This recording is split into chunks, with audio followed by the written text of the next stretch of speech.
Welcome to this afternoon's meeting of Dundee City Council's Scrutiny Committee, which is being held remotely in terms of Section 43 of the Local Governance in Scotland Act 2003. All members in attendance are able to fully participate in the meeting, which is being recorded. Should any member need to leave the meeting for any reason, can they please use the chat to advise of this? If a member loses their connection, they should make every effort to rejoin the meeting, but if this is not possible, the Committee Services Officer will note their absence for the remainder of the meeting.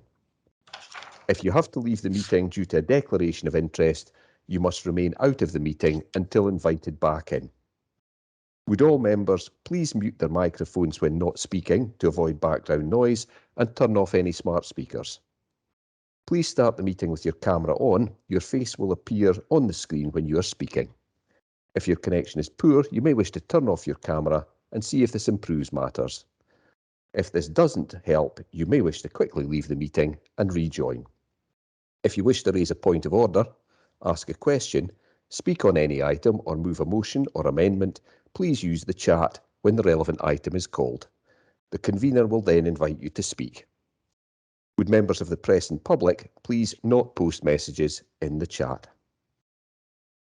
Where items are for noting or where there has been no disagreement expressed, the convener will call for any member who has a contrary view to indicate this through the chat, otherwise the item will be agreed.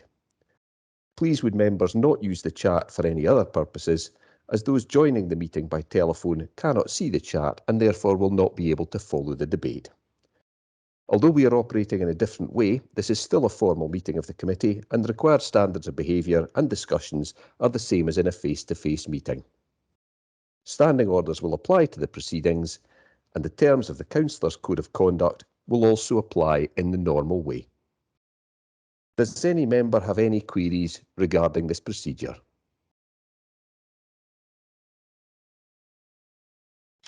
There are no queries, convener. Councillor Scott has posted a message in chat indicating that he regrets he will have to leave the meeting as he has to attend a 3 p.m. appointment, and Councillor Short has indicated that internet connection is poor but hopes to be able to stay connected. I'll now pass over to the Committee Services Officer to take a roll call for the minute. Thank you. Thanks. Thank you. Bailey Keenan. Here. Councillor McCready. I'm present, thanks. We have apologies from Bailey Scott. Councillor Scott is substituting. Councillor Scott? Yes, I'm here. Here. Bailey McPherson? Good afternoon, present. Thank you. Councillor Lynn? Yes, I'm here. Councillor Short? Here. We have apologies from Councillor Curdell. Councillor Rendell is to attend in his place. Councillor Rendell? Afternoon, I'm here. Thank you. And Bailey Sawyers? Yes, I'm here. Thank you. Thank you. That concludes the roll call. Thank you. Okay. The first item on the agenda is declarations of interest. Does any member wish to declare an interest in any item? I'll take that as no. That takes us on to item 2, City Plan and Council Plan Mid-Year Progress Report. This was previously submitted to the Policy and Resources Committee on the 22nd of November. Okay. Convener, Bailey Yes. McPherson has indicated he has a point of order to raise. Yes, certainly. Bailey McPherson. Thank you, convener, and I'm not trying to pinch the agenda. It's just before we get into the agenda, I'd like some clarity, and it's really arising out of discussion on Monday evening regarding the swimming pool fiasco, I suppose we would call it, and in relation to one of the amendments. I just want some clarity, and I want to do this publicly for the benefit of the whole committee, so that all the committee get the answer from hopefully Mr. Many. I'm assuming that in relation to recent concerns, not just the swimming pool issue, but the how can one put it, roof tiles disaster, that any member of this committee can ask for a particular matter to come before this committee, and I would just like clarity from, I'm assuming so, because we can obviously put items on the other committees, but specifically what I'm asking Mr. Many is, can he indicate to committee members what rights members of the Scrutiny Committee have in relation to documents can we insist on all documents coming before the Scrutiny Committee? And I'd just be grateful for some clarity on both aspects, please. Thank you. Yeah, just before I bring Mr. Many in regards to the documents, because I've obviously received some information from him on that, which he can pass on to the rest of the committee, but I've done that based on the amendment that was put forward. It would be my intention to seek a mechanism to bring forward the report that we looked at on Monday, and hopefully be in a bit more detail when we're able to scrutinise that properly. I've contacted Mr. Many to set up a discussion about how that is best achieved, but I will now bring him in to answer the questions you set to him directly. Thank you, Convener. In answer to Bailey McPherson's query, there are two aspects. First of all, the question of bringing matters before the Scrutiny Committee, and second of all, access to documents. With regard to the first, the order of reference to the Scrutiny Committee contains the following: to consider any item submitted by any member, such item having first been submitted to and agreed by the Chief Executive in consultation with the convener. So if Bailey McPherson or yourself, Convener, or any other member of the committee wished an item to be considered by the Scrutiny Committee, then it should be submitted to and agreed by the Chief Executive in the first instance. With regard to access to documents, Standing Order 58, paragraph 1, indicates that any member of the Council will be entitled to examine and to copy any books, minutes, writings, accounts and other documents relating to the business of the Council, and to make such copies as they may think proper, provided that where it appears to myself that any document discloses exempt information, that is exempt information which would normally be considered in the private part of an agenda, then I may require the prior consent of the appropriate committee to be obtained before the information is made available. I hope that clarifies both issues, Bailey McPherson and Convener. But if I can be of any further assistance at this stage, please let me know. Yeah. Thanks very much for that, Mr. Many. That was very helpful indeed. I was quite keen to frankly raise it within the committee for the benefit of all members of the committee, rather than individual members of the committee having individual discussions with Mr. Many. But obviously, I'll move this forward in light of what Mr. Many said, and I'm grateful for his response. Thank you. Okay. I noticed that Councillor McCready has got a further point of order. Yeah, I mean, I was going to raise a similar point to the point that Bailey McPherson has raised. I mean, my concern is that obviously, you know, I think time to some extent is of the essence, and we do need to get to the bottom of some of these problems around the roofs and Olympia. And indeed, I think we need to be satisfied that there is not a systemic problem in the council that is causing that has led to these two well publicised problems, and that we need to know that there aren't any more. But so my question is, can we have an assurance that that sufficient time will be given to that, and that it will happen timiously, and that there is also the option of possibly more or you know, more meetings of the Scrutiny Committee, and you know, so that we can deal with this business, because I think this is crucial, and I think that, you know, our duty as councillors to make sure that the business of the council is being done properly is, you know, is really important, and I think this is where scrutiny, you know, is hugely important, and I think we've got a role in that. We've got a really important role in that, and I think it's important that we make sure that there's enough time for that, but also that we make sure that it's done quickly, to make sure that there aren't any more multi-million-pound bills accumulating. I agree with you. I know that the roofs has already been agreed at committee that would come forward to scrutiny, and obviously that's just a matter of when that goes on the agenda, and hopefully that'll be at the next meeting. The Olympia, obviously, I was hoping that the decision would have been taken on Monday when I put the motion forward. However, that was not the case. So I'll look to how best to bring that forward, and especially in light of some of the other comments that were made during that particular meeting that would question even or question some of the things I asked for. I may want to ask for things in more detail, but looking to have that discussion with Mr. Many so as to best take that forward, and so that we can deliver the best possible scrutiny as you suggest, Councillor McCready. I hope that clears your matter, or are you looking for a response from officers as well? Well, I just want, I mean, I presume that the number of scrutiny committees will be dependent on the business of the scrutiny committee, and if you, convener, decide that there should be more meetings, there should be more meetings. I take it that's in the standing orders. I dare say that we could call other meetings if they're required, and we could seek clarification on that if you wish. My view would be that I won't restrict anything to 2 questions, and I'm no likely to say if you had a briefing, it doesn't particularly matter. I would expect that you to sort something at a briefing. I would expect that you can ask these questions very publicly at any scrutiny committee. Is that clear the matter? Yeah. Okay, thank you. Then can we move on with item 2 on the agenda? And is there any officer looking to make any comment before we ask for questions on that particular item? Bailey Keenan, and convener, I suppose I would just say the report was considered at P&R committee. It gives an update of mid-year progress and also sets out some updates on action plans that deliver on both the council and the city plan. And it also sets out that work has begun on revisions to the city plan and also setting out for the new council plan that would be required after the elections in 2022. There's obviously a range of officers on the call who will be able to support any questions that elected members may have. And if there is any questions that can't be answered, I'm happy to take those away and get answers back to all elected members. Great, thank you for that. Looking for Councillor McCready then, you're looking to come in?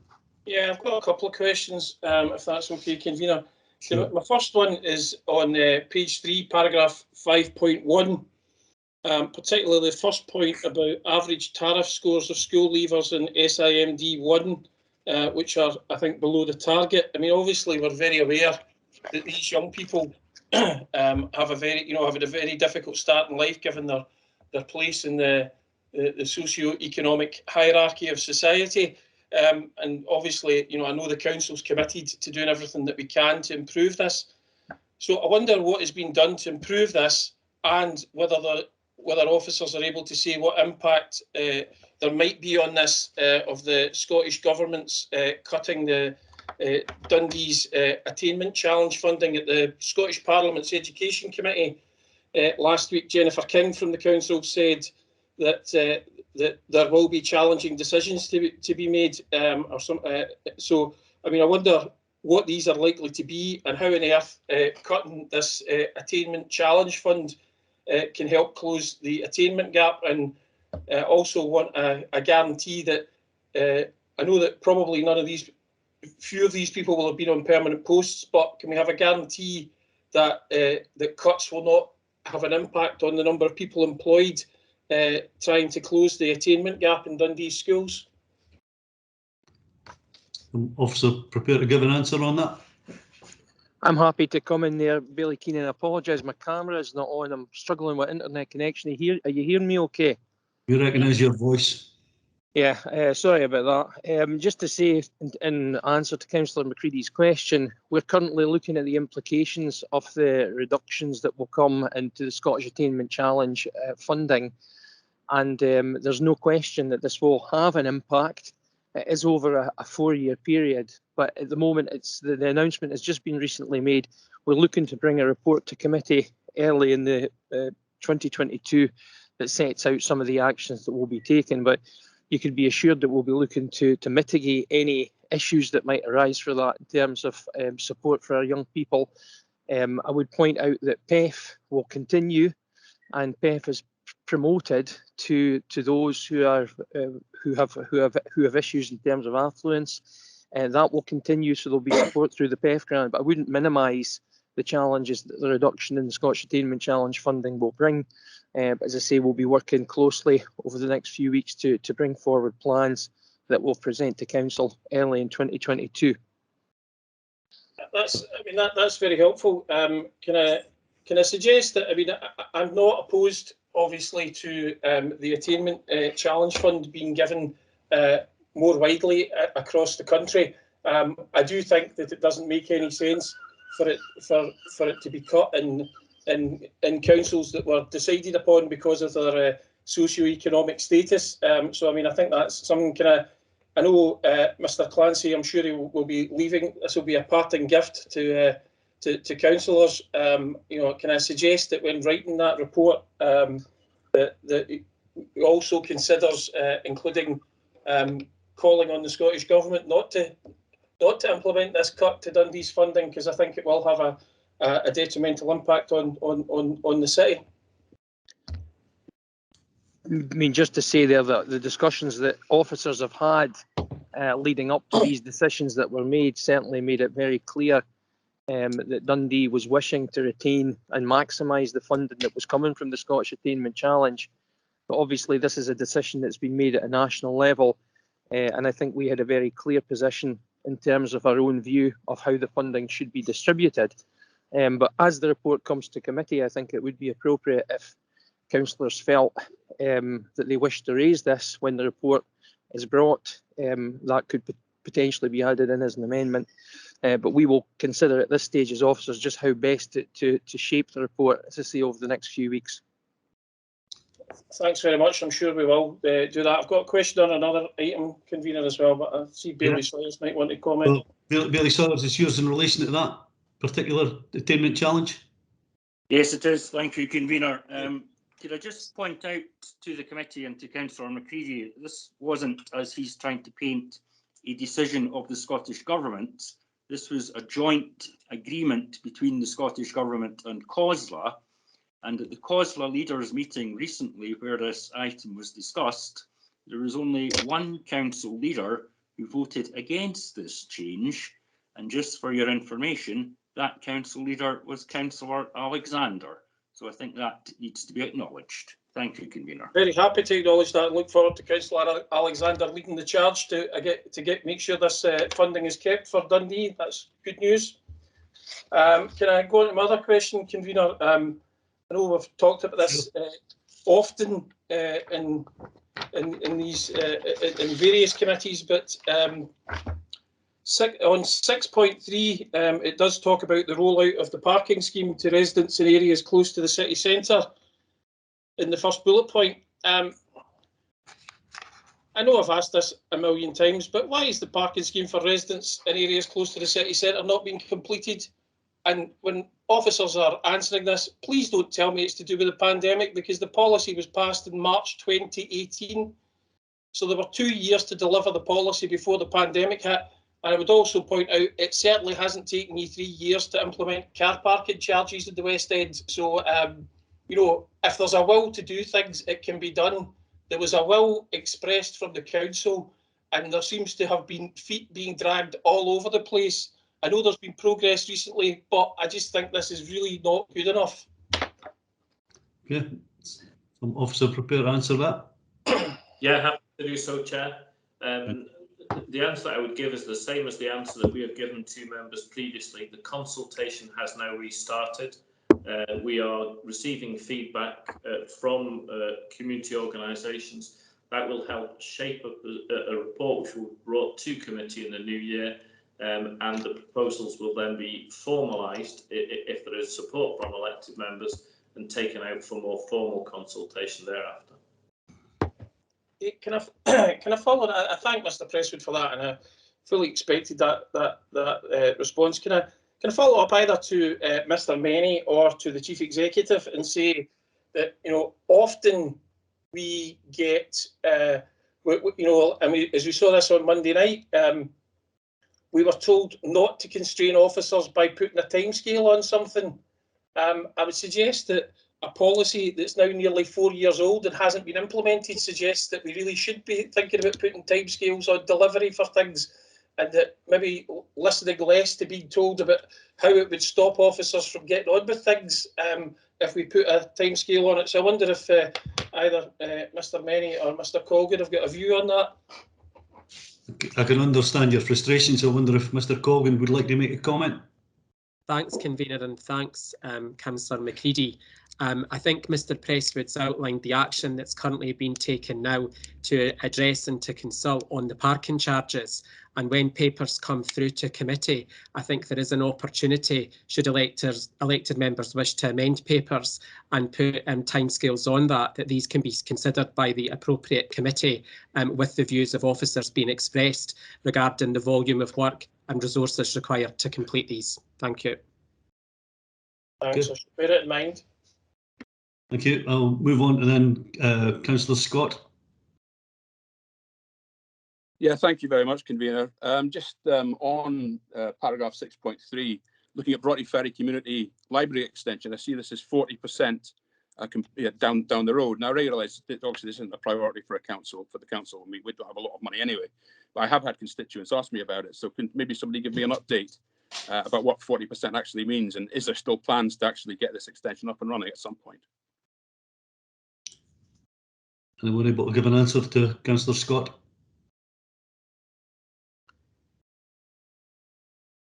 Is it something we're needing to come back to him on? Judy Dobby's indicating she's in a position to answer, Convener. Okay, thank you. Judy? Thanks for the question, Councillor Scott. Yes, what the 40% represents is really the stage we were at before COVID. So with apologies to Councillor McCready, I am going to say that it is COVID related in terms of us not getting back on track. I think that councillors will be aware that we did hit a lot of barriers in terms of successfully raising funding. A lot of the applications we put forward for external funding to support it were unsuccessful. But I am conscious that the community within Broughty Ferry was really supportive of this, and we are looking revisiting what our capital proposals were with a view to seeing where this project sits within that. Okay, thanks for the update, Judy. It's just obviously I've been asked about it, so it's just interesting to know where we are. But I understand everything's been put back because of COVID and the LACD's financial position and everything. So if you give me some knowledge of when, have you any idea at all when we might be a bit further down the road? I don't really want to put a time frame on it, but I will say that I will come back to you and other elected members as soon as I'm in a position to give an update. Okay, I'm grateful for that. Thank you very much. Can I maybe ask the question myself? It's in relation to the number of passengers that were reported here have used the airport between 2018 and 2021, and it seems to remain a constant at about 21,000. A recent report that I received from officers and I only got reported on the London and Belfast flights, it would appear to be about 12,000 last year.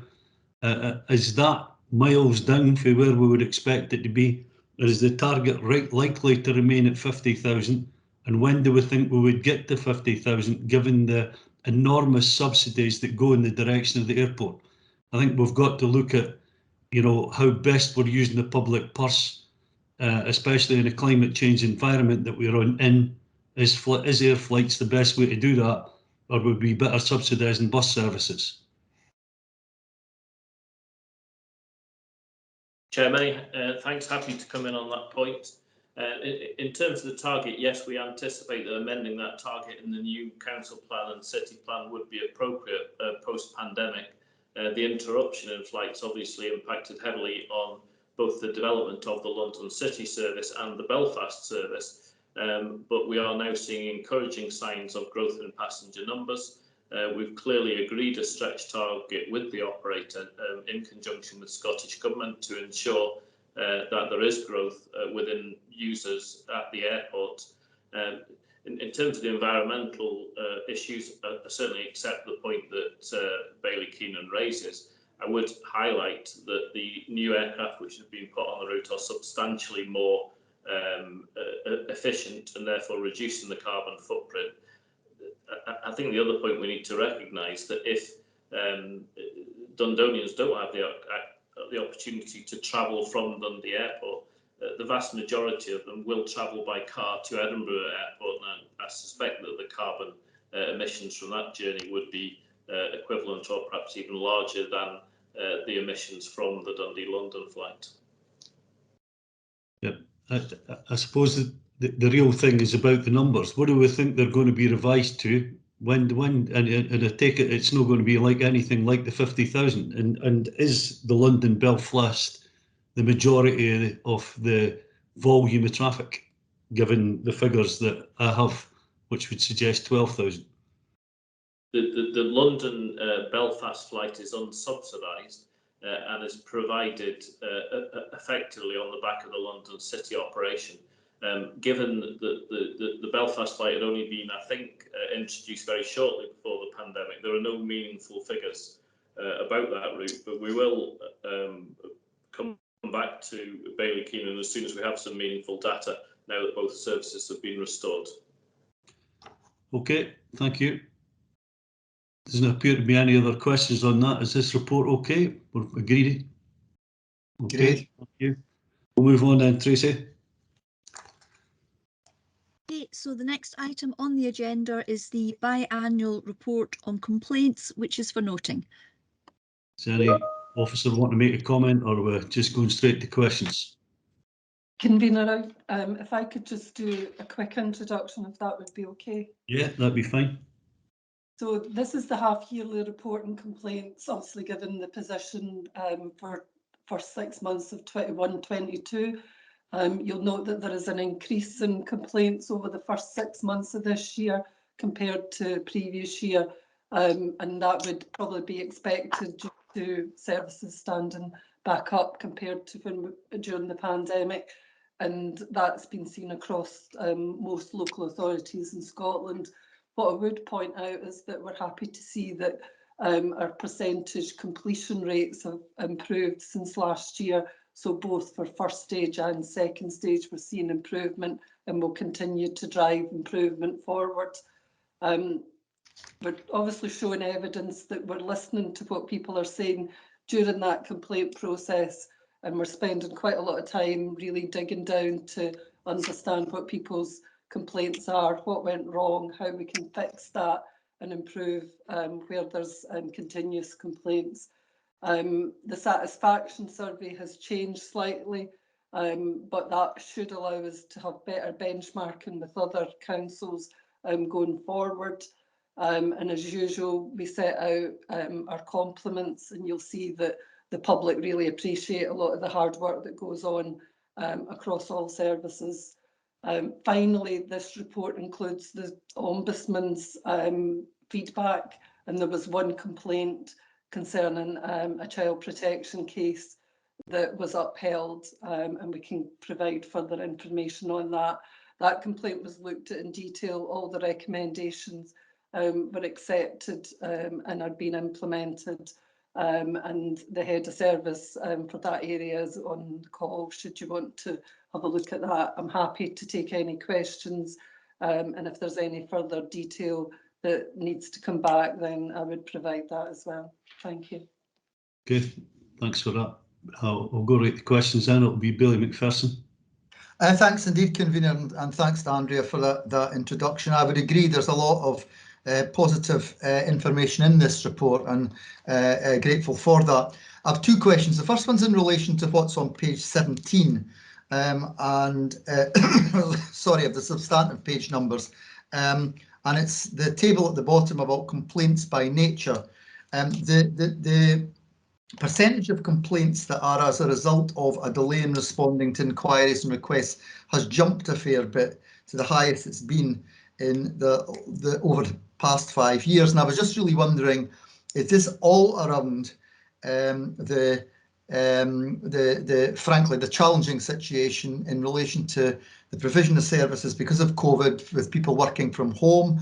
Does it have any, does the fact that we've had a number of issues from time to time on the phones system, has that had any impact on that? Because I've had a number, and it is anecdotal, but I've had a number of constituents say they've waited a significant length of time to actually get through on the phone. And I was just really wondering if the jump from this being in 2021, 11.2% of complaints to over 18%, if there are particular reasons why this increase has actually happened. So, Convener, I'm happy to start the answer on Bailey McPherson's query. So we have looked in a bit of detail at the numbers that sit behind that and the actual complaints. In relation to telephone calls, only one of those was actually in relation to telephone call. There were a few others where it was due to communication between our employees and customers. And some of that was down to maybe emails not being answered quickly enough, but also where maybe the customer thought they would get a direct response, but maybe we weren't expecting to send a direct response. So in relation to the emails, what we found is because people are working from home, there's not always the same messaging about people being on holiday or who to contact in people's absence. So we have sent some reminders out to our employees around that, just to make sure that if people are on holiday, that emails are then directed to other people and are not just sitting waiting, because there has been some delays around that. There's also some of them were around maybe delays in systems being updated, which then generate automated responses, you know, so it might just be that there was slight delays in processing of certain applications and forums. And then when we've looked at it in other areas, there seems to be quite a few things where people felt we would have been maybe a bit quicker. So that might have been around bin collections, repairs and things like that. So the majority are around those kind of areas where they think we should have responded quicker to some of those areas than maybe we did. And obviously that has been down to pandemic impact on staff, obviously staff absences and things like that. So we probably have been a bit slower in some areas. And I'll stop there. Thanks for that, Andrea. That was a helpful explanation. In relation to, and I'm glad a reminder's gone out in relation to messaging when people are on leave or whatever, because to be frank, there is absolutely no reason that the same quality of information, you know, it doesn't, you know, you can set up an out of the office if you're off, whether you're working from home or whether you're sitting in Dundee House. So that is helpful that that's being done. I'm also pleased to learn that, you know, it's a very low number in relation to formal complaints regarding telephone calls. However, given that there have been some concerns about the speed with which calls have been answered, do we have up-to-date information about that in relation to from the time the person phones customer services and it starts ringing, how quickly these calls are actually getting responded to? I'll maybe bring the head of customer services and IT in just on that point. Yep, thank you. Thank you, and thank you, Bailey McPherson, for your question. I don't have that detail to hand, but I can certainly make sure that that's provided to the committee, because that is data that we do collect. There have been periods throughout the past 6 months where calls have taken longer to be answered, and that has been generally been around when we have made low-income pandemic payments or hardship payments, when we've seen an influx in calls in specific weeks. But I'll certainly get that data to you as quickly as possible. That's appreciated, and I completely understand Jackie's point regarding, shall we say, blips in, you know, when you've got, frankly, thousands of payments going out the door and having to process these and so on. I think we all understand the efforts that have gone into providing these, so that is appreciated. But it'd be useful to circulate that information to the committee. Convener, with your indulgence, I had a second question unrelated to that, and that was about the learning from complaints in Appendix 3 on page 21, which I think is actually quite a helpful set of information. The question I've got is about the second one, which was about the debt recovery letters and the letters being reviewed. I was just really wondering what the particular concern was expressed by the public in relation to the wording of debt recovery letters and how they are being rewritten given these concerns. I think the head of customer services and IT just wants to cover that. Thank you, convener. Thank you, Bailey McPherson. Yes, I mean that particular letter, that particular complaint was around the wording and how the customer felt that due to COVID they shouldn't have received a reminder. We have received other comments from the public around the wording of reminders.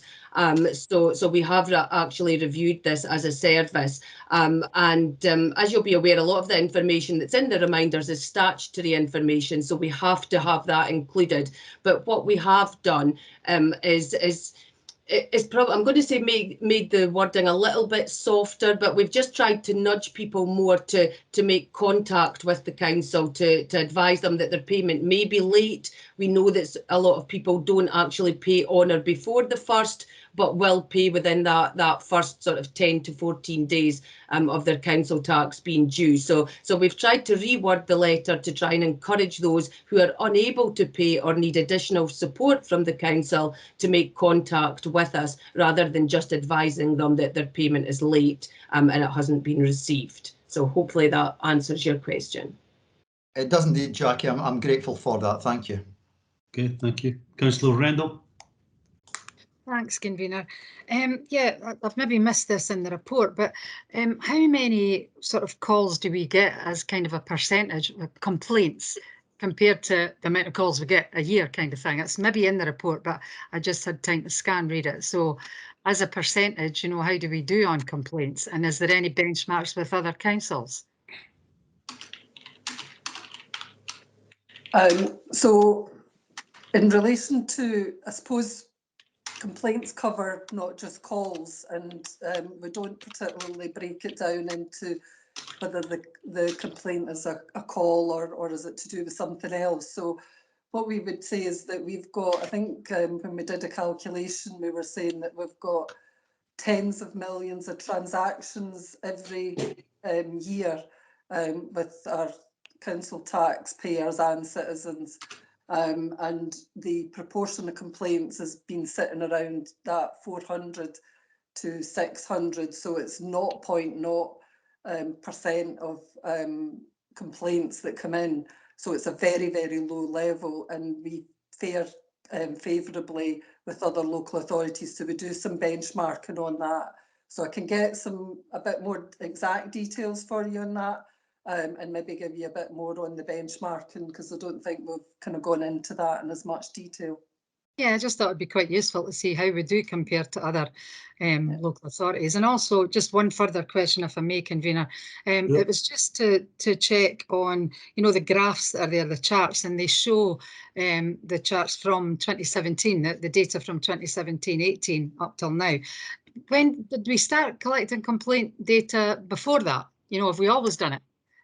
We've done it for a long time, so we've got data that probably goes further back than that, but we tend to just show the last 5 years, just, you know, for ease of showing the data on the screen, because it would be significantly much more data. Yeah. Okay, that's great. Thanks, Andrea. I think the head of customer services and IT would want to come in, because Jackie will have details of the total number of calls that she receives each year. Okay, go for it then, Jackie.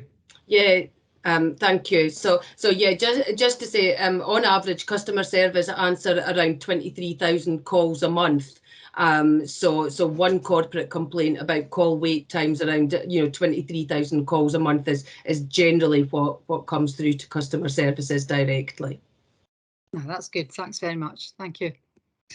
Can I maybe ask a question myself? I mean, I appreciate that there's a lot of good material in here, in particular the compliments that the department received or over the overall council have received, and and realise that it's a big service we deliver. But this report was put together so that councillors could best understand the problems that face council.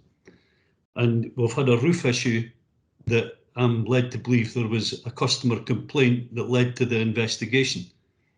That customer thinks they never got an answer back for well over a year.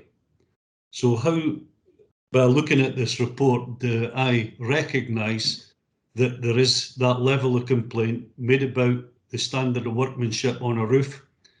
And how do I recognise that he hasn't got an answer or they haven't got an answer for that period of time? And if it's not something that you're able to answer in great detail, perhaps when we look at it as scrutiny, that could maybe come forward. But I notice Mr. Prestwood's looking to come in. Yeah, Chair, very happy to come in. And although I didn't lead on the responses to the complaints relating to the gentleman that you are talking about, I am well aware that David Simpson, Head of Housing and Communities, did issue 2 formal determinations of that complaint. Because the gentleman still wasn't happy after he raised another issue, that escalated to me because Elaine Zerling had already been involved. So there were 3 formal responses to the gentleman's complaint. So I think it's entirely unfair of the gentleman to claim that he's had no responses from officers of the council. And I would have to say, if we are talking about the same gentleman, he hasn't made that level of complaint. He has talked to me about where he felt the situation was, having taken over a year to resolve the problem. So maybe I've not put that too well, but through reading this paper, I don't realise we had a complaint a while ago regarding something that led to a magnitude of a spend of 4.5 million, and I didn't realise that it went on for such a period of time. So I'm suggesting that we need something more in these reports that gives that indication where things are being carried forward. So we need something that gives a better understanding of what council faces. And I'm not sure that report gives with that. There's another hand up looking to come in. Bailey Keenan, it's Yeah. the Chief Executive. So in terms of your comment, then what we can do is look at information going forward about complaints that potentially haven't been resolved. I think at committee I provided an overview in terms of when the complaint was made. There was work that officers had to undertake, including the independent review, which we discussed at committee. However, as you've outlined in your earlier comments, I'm more than happy for this to be discussed further when the report comes back to scrutiny, along with the report that was agreed at committee to be carried out by an independent advisor. I mean, I thank you for that response. I really think that it's, you know, the former Chief Executive was looking for mechanisms for this report for councillors to have a good understanding of what goes on. And I think that it's something that's omitted. It's something that we need to address because, you know, I think we need to start being able to at least question when we see things that might look a bit out of order that we lead with, you know, because we wouldn't want to get into a position of things drifting onto that level of spend again. Andrea?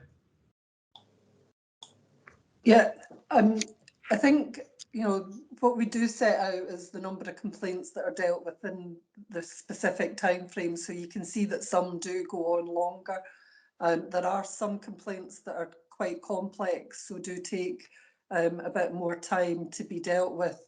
And I suppose you're right in saying that you're maybe not clear about, you know, maybe what the longest complaints taken to resolve in any year are. So I'm quite happy to take that away and have a further look at that. And I'm also happy to have a further discussion with yourself just to be clear about, you know, what exactly maybe the information that you feel is missing and would give scrutiny and elected members assurance that we are dealing with complaints and that we don't just leave them sitting in a system in limbo. So I'm happy to take that on as an action and speak to you further. Okay, I thank you for that and the Chief Executive for the response that we've received. Is this item then agreed? I see no further questions. Okay, and Tracy, we'll move on to the next item. Thank you. That's item 4, which is the internal audit reports, and you're asked to note the information contained in the report. Yeah, David, are you looking to talk us through this one? Yes, thank you very much, Convener. So this is the normal internal audit reports report that comes up to committee, each scrutiny committee. In this case, we only have one report, and this is on the Scottish Welfare Fund. The scope and objectives of that was the review of the arrangements in place within the council to manage the Scottish Welfare Fund, crisis grants and community care grants in line with the Scottish Government guidance. So the conclusion given on this one is that we've given it a full assurance, which is that there's a sound system of control in place. So this is a positive report reflecting the work of the team. There was just one routine finding which doesn't come into the conclusion, which is basically just the service have taken forward, and that's in relation to continuing to regularly review and monitor the level of applications and workload and against the team capacity in the terms of the number of applications coming through. Okay, thank you for that. I'll just, Billy McPherson, is it a point in relation to this item, or was it a point in relation to the last item? Point in relation to this item, Convener. Thank you. And my point is simply really to say, I think this is an excellent report. And I think not only is it an excellent report, it's done under the circumstances in which the team dealing with the Scottish Welfare Fund, frankly, have had a lot on their plate, particularly self-isolation support grants and so on. And I think given you know, the quality of work that they have undertaken, the fact that they have maintained service in such challenging circumstances, I think it would be a good thing if committee noted that and if we passed back our thanks to the team for everything they've done, because I think they've done exceptionally well in a very challenging situation. I'm more than happy for that to be the case. I don't think there'll be any dissent from any member of the committee on that. I mean, I would think that David, seeing it's the first one he was fronting up, was out to catch him out in some way, but he's not managed to do it on this occasion. Had to give him a glowing report, so well done to you, and well done to you for this one, David. I don't see any further questions, so, but maybe Jackie, you could pass on the warm thoughts of the Scrutiny Committee to your team. Yeah, absolutely, and thank you very much for your comments, Billy McPherson and the committee. Thank you. Thank you. Okay, no questions. We'll move on to the next item then, Tracy. Thank you. That's item 5, the Internal Audit Plan Progress Report. Again, you're asked to note the contents. Okay. Okay. David, are you reading me through again? Yeah, that's me. Thank you again, Convener. So this is one of our internal audit progress reports, which we put up periodically throughout the year. This is the second report of the year, and the last one came up in June 2021. So this one in the main covers the 21-22 audit plan. In relation to the 2021 audit plan, there is one audit which is not quite finalised, which is the audit of adult support and protection, but this is at a very final draft stage. Final draft report. We're just waiting on a couple of clarifications from the service to finalise that report. So in paragraph 4.3, that gives the summary of the number of audits where we have taken forward so far in the 21-22. So 17 of the 30 individual assignments have started. They're at various stages, so that could be some at fieldwork stage, some at planning stage. There's one at draft report stage, and also the 3 of the 5 formal follow-ups have already also commenced as well. We're currently working with our co-sourcing partner, KPMG, on their portfolio and the timings of the audits. And we're also working with the services as well within the council to schedule on the rest of the work before the year end. Okay, thank you for that. Okay, we'll move on to questions then. So Billy McPherson.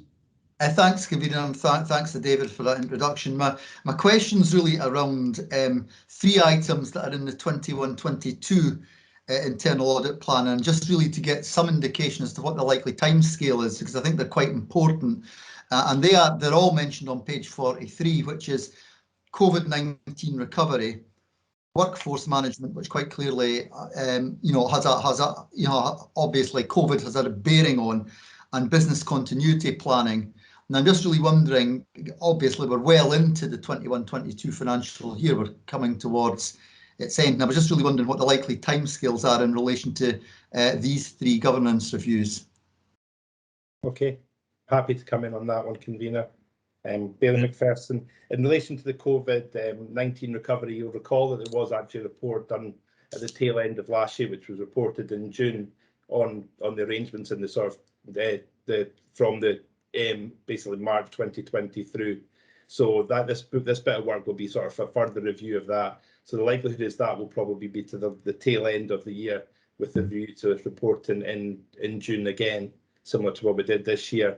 Workforce management, we still need to bottom out with the service on the timing of that one, but that one will probably be fairly late in the year as well. And the business continuity planning one has actually started, we've been having discussions. That's one that's been taken forward with KPMG. So there's just a few bits of, that need to be bottomed out on that in terms of the timing, but we have actually had initial discussions with them, and that's part of their portfolio of work. Okay, I'm grateful for that. Thanks, David. Okay. David, maybe asked in relation to if you've had any thoughts as to whether we are needing to audit such as things like the building control or or other elements that would suggest we need to keep business continuity. We've had a report that suggests we need a lot of money spent on the Olympia, and we've obviously got the issue that we need to spend £4.5 million on roofs, and we had an issue in relation to Dundee House and the business disruption that went on there. Olympia will have an effect on its business continuity as it kind of operate for a pool there, and we end up with a huge risk of something being missed that costs with £4.5 million. So I'm wondering if you have any thoughts as to what we need to do there by way of auditing process to make sure that there's adequate controls, that something isn't missed in the future, or a specification change or a standard upgrade. Yeah, we will be commencing our audit planning process in January, February time, with a view to putting up our audit plan for 22-23 in April. So as part of that arrangement, we have discussions with all the officers, and you'll recall with some of the members as well, in terms of areas to be put forward. The audit plan is obviously a risk-based audit plan as well, so we will look at the higher risk areas within the council, taking obviously advice and guidance from the service, and the things that are critical and high risk within the council. So we can look at those particular areas. Obviously, planned maintenance is maybe an area we could look at in the future, but again, it's a sort of discussion we need to have with officers. Okay, I thought there was maybe some audit work on the go on that as well. Maybe the chief executive, or I noticed Mr. Emmett looking to come in, so perhaps Mr. Emmett can make a comment. Thanks, Convener. Just to endorse what David was saying there, is that we'll be taking, when we look at the plan for next year, we'll be looking at the experiences of this year and taking, as he says, an assessment of what are the highest risks and where we can best use his resources to look at forward. There is a peak of work that's ongoing that we expect to come back to the next meeting of scrutiny, which is, I think, in February. David may be able to give you a bit more of an update on that, but there is a piece of work in progress, and you'll hear more from that when it's completed. Okay. Yeah, thank you, Robert. Yes, we have one of the audits we have in the plan is legislative and regulatory updates. So that piece of work is currently ongoing. It's getting very close to finalisation of the review at the moment. But that's looking at the wider arrangements across the council in terms of looking at how we determine legislation and regulated updates and how that's actually taken forward across the services. For that piece of work, we're looking to hopefully bring the final report to the February committee. I wonder if any other officers is able to comment about how these things would inform with risk management and with risk control of council, and as to whether there would be something built into, when we got a complaint about roofs, that it might have went to somewhere in the region of £4.5 million. Yeah, Mr. Colgan. Thanks, Convener. So, as you know, we've brought the Council's corporate risk register to P&R and also to Scrutiny, and that includes the corporate risk register, and what we've got at the level below that is service risk registers. So in relation to your specific question, when the complaint was made to the Council, and again this will be reported back to the Scrutiny Committee through the review, actions were undertaken to determine whether or not the issue that was being reported was indeed true, the scale of it, and the work that needed to be done. And that has been reflected in the report that has been brought back to committee in November. We are currently in the process of reviewing all of the Council's corporate risk register, and we will be reflecting on the two recent reports that we brought to P&R on the roofs and Olympia to make sure that we're aligning our approach to risk which also then goes back to the earlier point that was raised about the scope of works of internal audit and where we want those assurances to be given to Council in 22-23. And just also to add to what David has said earlier on, there obviously is the engagement with all members of Scrutiny when that internal audit plan is developing. So your input again in future plans would be welcome to highlight areas where you might want or suggest areas where internal audit may look at that may be reflective of the Council's corporate risk register. Thanks very much for that response. I think that's how I'm putting my marker down now. So thanks very much for that. I see no other questions then. So is that report agreed, and can we move on to the next item? Okay. Okay. The final item on the agenda is the Dundee Integration Board Internal Audit Report. You are asked to note for assurance purposes the information contained in the report. Does any officer look to make a comment on it? Okay, I can give a very brief overview of this one, convener. So this is the report. This report is for noting and for information. This is the full report that went to the Performance and Audit Committee of the IGB on the 24th of November in relation to performance management. So this audit is completed in conjunction with FTF, which is the NHS Tayside Internal Audit Team. So we worked together on that one. The conclusion is given is basically that I think it's, give me a second. It's a reasonable assurance on page. Yeah, on page 54, section 8. So it's a reasonable assurance which is given, which is the second highest level of 4, and there are 2 detailed findings which are both classed as significant. But this is actually noted.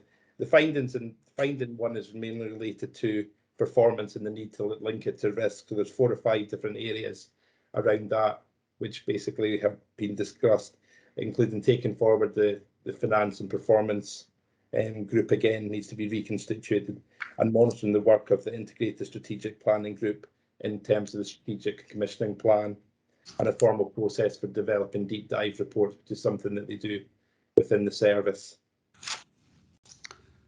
Okay, so any questions for David on that report?